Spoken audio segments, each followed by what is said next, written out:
नीता को तारीफ शब्द पता ही नहीं था। घर के सारे काम वह एकदम सही सही करती थी। खाना बहुत स्वादिष्ट बनाती थी, लेकिन फिर भी आज का खाना अच्छा था बहू, ऐसा उसकी सास कभी भी बोलती नहीं थी और पति भी कभी उसकी प्रशंसा नहीं करता था। उसने बनाया हुआ खाना चुपचाप खाकर उठकर दोनों पति और सास चले जाते थे। उसने खाना खाया या नहीं इसका उन दोनों को फर्क नहीं पड़ता था।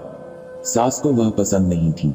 उसके हाथों से जरा सी भूल हो गई तो सास तुरंत गुस्सा करती थी। उससे भी बुरी बात यह थी कि उसके पति और उसके बीच बातचीत का ज्यादा नहीं होती थी और उन्होंने ये चुप्पी बनाए रखी थी। वह उस पर ध्यान नहीं देता था। परदेश में पढ़ाई करने गया हुआ छोटा देवर मात्र समय समय पर नीता को फोन करता था, पूछता था भाभी कैसी हो। उसका फोन आने पर नीता बहुत खुश होती थी। अपना मन हल्का करने का उचित स्थान था नीता का। कुछ ही दिनों में देवर की पढ़ाई खत्म हो गई और वह घर आया। थोड़े समय के भीतर उसे एक अच्छी नौकरी भी मिल गई। नीता को बहुत आनंद हुआ। नौकरी लग जाने के बाद उसकी सास अपने छोटे बेटे की शादी के लिए बातचीत करने लगी, पर देवर को एक भी लड़की पसंद नहीं आती थी। इसने ही बोला होगा उसे मना करने को, सोचकर सास नीता को ही दोष दे रही थी। नीता को चिंतित देखकर देवर ने अपनी माँ से कहा, मैं एक लड़की से बहुत प्यार करता हूँ, मैं उसी से शादी करूंगा।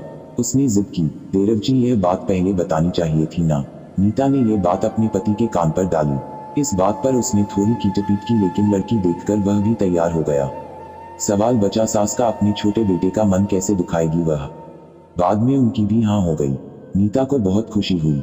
उसे लगा एक अच्छी सहेली आ जाएगी अब साथ देने के लिए, दिल के राज बताने के लिए। पर कैसी होगी छोटी देवरानी, रस बस जाएगी हमारे साथ और इस घर में, या वह एक अलग दुनिया बसाने पर जोर देंगी देवर जी को। इस विचार से थोड़ा टेंशन में आ गई नीता। कुछ दिनों बाद नीता की छोटी देवरानी चौखट लांघकर घर में आई। देवरानी ने घर में आते ही सारे घर की जिम्मेदारी अपने हाथों में ले ली। अब सास ने अपनी छोटी बहू की ज्यादा ही तारीफ करना शुरू कर दिया। उसे माँ जैसा प्यार करने लगी। यह देखकर नीता की आंखों में आंसू आ जाते। वो सोचती मैं भी तो यही काम करती थी, फिर मेरे साथ ही क्यों ऐसा बर्ताव। अब थोड़े दिनों बाद छोटी देवरानी पूरे घर पर राज करेगी और फिर मेरी जगह वहां पर कोने में होगी। अपने ही विचारों में खो गई नीता। नीता के भाव समझने पर छोटी देवरानी नीता के हाथ अपने हाथ में लेकर बोली, दीदी मुझे सब पता है, मुझे अपनी छोटी बहन समझिए, देखना बहुत जल्दी सब ठीक हो जाएगा। छोटी देवरानी ने पूरे घर की जिम्मेदारी तो ले ली, लेकिन कामों में कुछ ना कुछ बार बार भूल करती थी। फिर देवरानी नीता के पास जाती और मदद मांगती थी। ऐसा रोज ही होने लगा। यह देखकर सास लेकिन गुस्सा हो गई, मेरे रहते हुए वह छोटी बहू बड़ी बहू को क्यों पूछती रहती है। फिर सास भी रसोई घर में आकर चार काम शुरू करने लगी। धीरे धीरे वह छोटी बहू के साथ साथ अनजाने में बड़ी बहू से भी प्यार से बर्ताव करने लगी। प्यार से बोलने लगी, नए पदार्थ दोनों को सिखाने लगी, भूल समझकर समझाने लगी।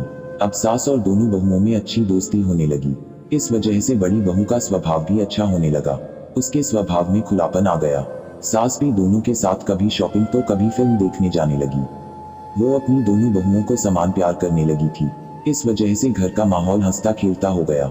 इसके अलावा अपने भाई और उसकी पत्नी की बॉन्डिंग देखकर नीता का पति भी उसके साथ अच्छा व्यवहार करने लगा। यह देखकर छोटी बहू बहुत खुश हुई। दीदी घर पर पहले आप ही का हक था, ऐसा बोलकर छोटी बहू ने पूरी घर की जिम्मेदारी अपने जेठानी को दे दी। साल भर में नीता के देवर को अच्छे वेतन और बड़ी पोस्ट पर स्थानांतरित किया गया। अब छोटी देवरानी भी अपने पति के साथ परदेश जाएगी और मैं फिर अकेले रह जाऊंगी। इतना ही नहीं, इतने सालों बाद सास का व्यवहार जो इतने सालों बाद बदल गया था वह फिर से वही हो गया तो। इस विचार से नीता डर गई। देवरानी की नीता को इतनी आदत हो गई थी कि उसके बिना घर काटने को दौड़ेगा। देवरानी के आ जाने से घर का माहौल बदल गया था। वह थी ही ऐसी खुशमिजाज और ऊर्जावान, जैसा कि नाम से पता चलता है। यहाँ देवरानी की हालत भी कुछ अलग नहीं थी। उसे दुख हुआ कि यदि यहाँ रहना पड़ा तो उसे अपने पति से दूर रहना पड़ेगा। नीता के देवर की जाने की गड़बड़ और देवरानी मात्र टेंस होने के कारण नीता सोच में पड़ी।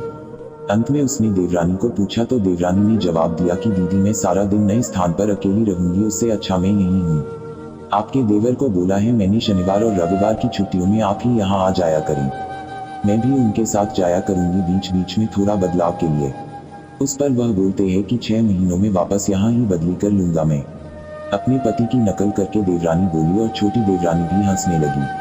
अपनी आंखों के आंसू पोंछते हुए नीता बोली, छोटी यह दिन वापस नहीं आने वाले, जाओ तुम अपने पति के साथ, उनके साथ भी तो कोई होना चाहिए ना। दीदी आपने मुझे बड़ी बहन का प्यार दिया, वैसे ही भैया के रूप में एक बड़ा भाई मिला।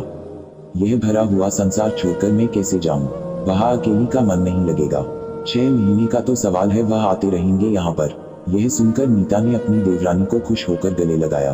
तभी देवरानी नीता को बोली, अपने पति के साथ एक अलग जीवन बनाने में समय नहीं लगता, अपनों में रहकर पति की प्रतीक्षा में ही आनंद है। दोस्तों, 2 अलग अलग घर और ससुराल से आने वाली यह लड़कियां अपने नए घर के लिए सब कुछ करती है। पता ही नहीं चलता कि कब एक दूसरे की आदत हो जाती है। सच में देवरानी जेठानी का रिश्ता बहनों से कम नहीं होता। अगर यह स्टोरी आपको पसंद आई हो तो दोस्तों कमेंट बॉक्स में हमें अपनी राय जरूर लिखें और हमारे चैनल को सब्सक्राइब कर बेल आइकन को जरूर प्रेस करें। धन्यवाद।